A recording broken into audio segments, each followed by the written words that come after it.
Donc maintenant, on va analyser graphiquement mes deux variables. Mes deux variables, c'est la taille d'une personne et le poids.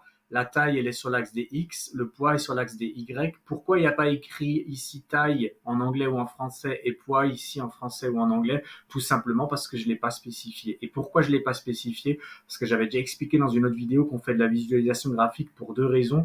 Une première pour faire une analyse, on va dire, à titre personnel, ce que je suis en train de faire. Je vous la partage, mais en gros, c'est mon Jupyter Notebook. Je suis en train de voir si il y aurait une corrélation entre le poids et la taille d'une personne.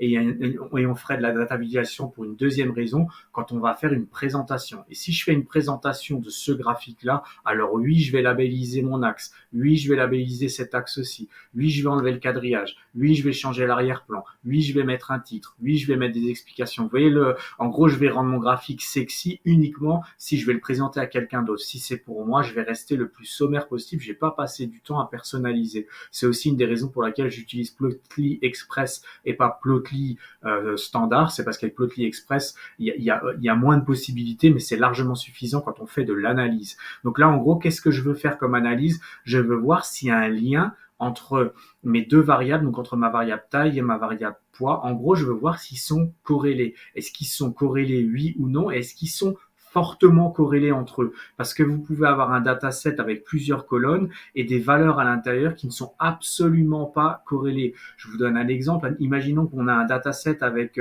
une personne où d'un côté on a sa taille et une variable avec sa taille et plus loin une variable avec son salaire. De où il y aurait une corrélation entre la taille d'une personne et son salaire? Ça n'aurait pas de sens et on le verrait graphiquement. Donc il y a des variables qui vont être corrélées ou pas. Et donc il y a quelque chose d'instinctif que vous devez toujours faire. C'est d'instinct, vous vous dites que la taille est corrélée au poids. D'instinct, vous vous dites que la taille n'est pas corrélée au salaire. Donc c'est pour ça que dans la data science, c'est bien d'être un être humain et pas forcément juste un robot.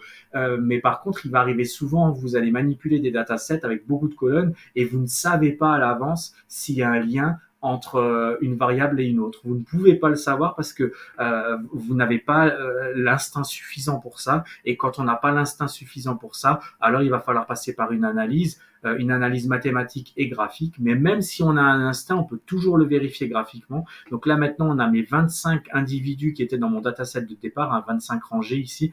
Ça a généré 25 points. Qu'est-ce qu'il a fait en gros? Il a pris la coordonnée en taille et en poids, il m'a généré un point. Il a allé sur la deuxième ligne, ça c'est ce qu'a fait Plotly Express. Il m'a pris chaque fois une coordonnée en X et en Y pour me générer des points. Il m'a généré 25 000 points. On aurait tendance à dire ici qu'ils sont corrélés. Pourquoi on aurait tendance à dire qu'ils sont corrélés? C'est parce que même si j'ai des points un petit peu isolés, on voit qu'ici il y a une masse de points qui se regroupent. Et maintenant l'idée, c'est pour voir cette corrélation, ce qu'on pourrait faire, c'est que ce nuage de points, on pourrait essayer de le résumer, on pourrait essayer de le synthétiser. Vous voyez les mots que j'utilise, résumer, synthétiser. Ce que j'en va essayer de faire, c'est de le résumer et de le synthétiser en une droite ou une courbe. En l'occurrence ici, je vais plutôt utiliser une droite.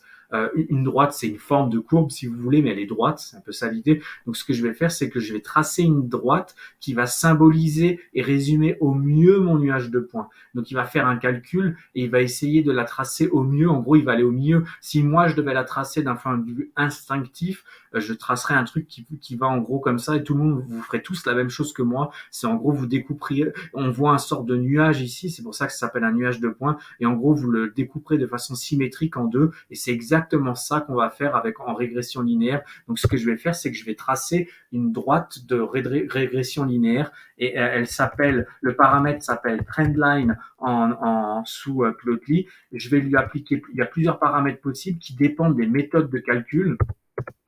Et j'ai mis des espaces entre les égales, mais on n'est pas obligé de le faire, mais c'est juste que c'est plus aéré.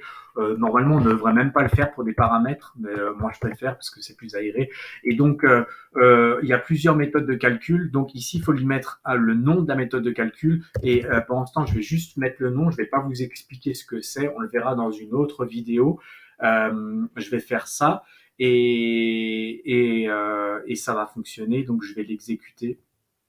Et là, il me dit, il ne comprend pas ça. Il dit qu'il y a une erreur. Et ben oui, forcément, il y a une erreur parce que je lui ai dit que le paramètre, ça va vous arriver très souvent, que c'est trendline et pas trendline. Donc, j'ai oublié un L ici et on verra dans la prochaine vidéo ce que ça va générer.